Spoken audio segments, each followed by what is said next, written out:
안녕하세요. 커다란 고양이입니다. 오늘은 택배 상하차에 대한 내용을 다시 한번 다뤄보려고 하는데요. 추석 기간 동안 택배 상하차 알바를 다시 진행한 이야기를 해보려고 합니다. 과연 물량이 얼마나 많을지 확인해 볼까요? 요즘에는 코로나가 물류센터에서 많이 발병이 되기 때문에 일하는 사람이 많이 부족하다고 합니다. 보통은 2명이 한 대를 하차해야 되지만 요즘은 인원이 많이 부족해서 1명이 한 대를 하차하는 경우가 많다고 해요.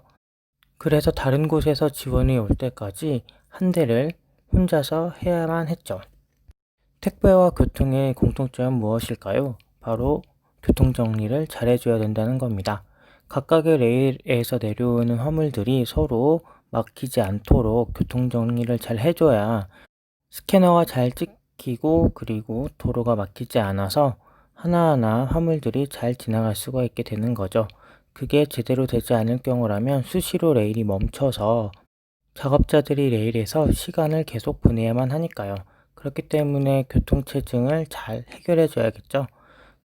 레일이 막히게 되면 택배 기사들도 배송이 늦어지기 때문에 작업자들을 원망하는 상황이 나타날 수 있습니다. 보통 이쪽은 숙련자들이 합니다.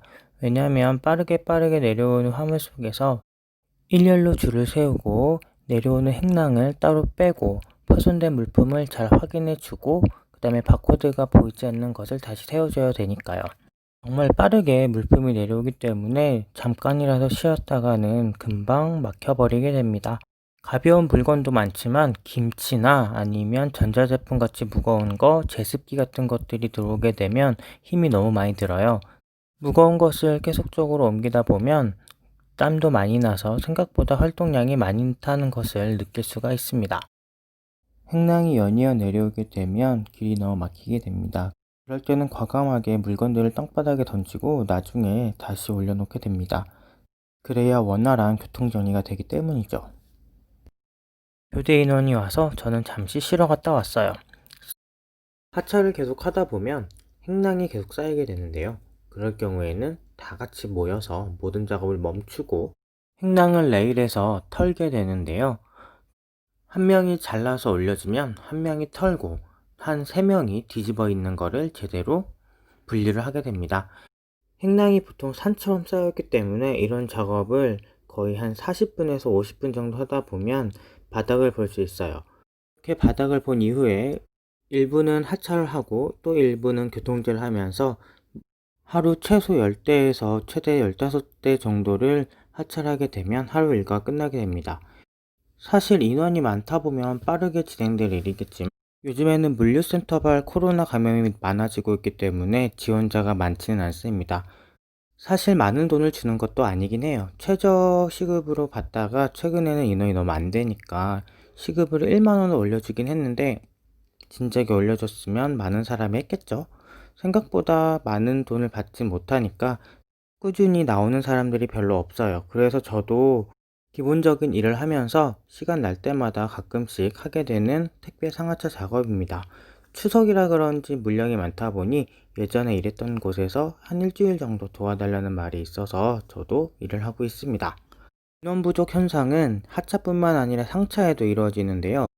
오후에 상차 인원이 없기 때문에 하차 인원들에게서 지원을 받게 됩니다. 저도 가끔씩은 상차 지원을 하게 되는데요. 그럼 아침 7시부터 보통 4, 5시까지 하게 되면 거의 일반 0918 수준의 일을 하게 됩니다. 상차는 하차와 별개로 바닥이나 롤테이너에 있는 물건들을 레일에 올려서 차에 테트리트를 하면서 차곡차곡 쌓는 일을 말합니다. 제가 일하는 곳은 서브라는 곳인데요. 물건들이 모여서 곤지암이나 대전, 옥천, 군포 같은 곳에 모여서 다시 전국으로 뿌려지게 됩니다. 방금 말했던 대전, 군포, 옥천, 곤지암 같은 곳을 허브라고 하는데요. 아마 공포영화 곤지암을 촬영한 감독님도 이곳에서 한 번쯤은 일해보지 않았을까 하는 생각을 하게 됩니다. 물류창고는 깨끗하지 않아요.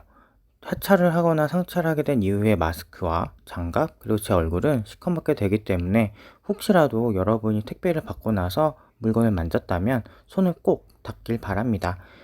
바이러스도 바이러스지만 먼지, 벌레 등등이 많이 유입될 가능성이 높아서 꼭 손을 닦고 택배 박스는 빨리빨리 버리는 게 나아요. 물론 고양이를 기르는 사람들은 박스를 많이 버리지 못하겠지만 그렇다고 하더라도 닦아서 애들한테 주셨으면 좋겠습니다. 지금까지 택배 상하차를 하는 직원들과 택배 기사님들에게 안타까움을 느꼈다면 좋아요와 구독 부탁드리겠습니다. 즐거운 명절 되시길 바랍니다.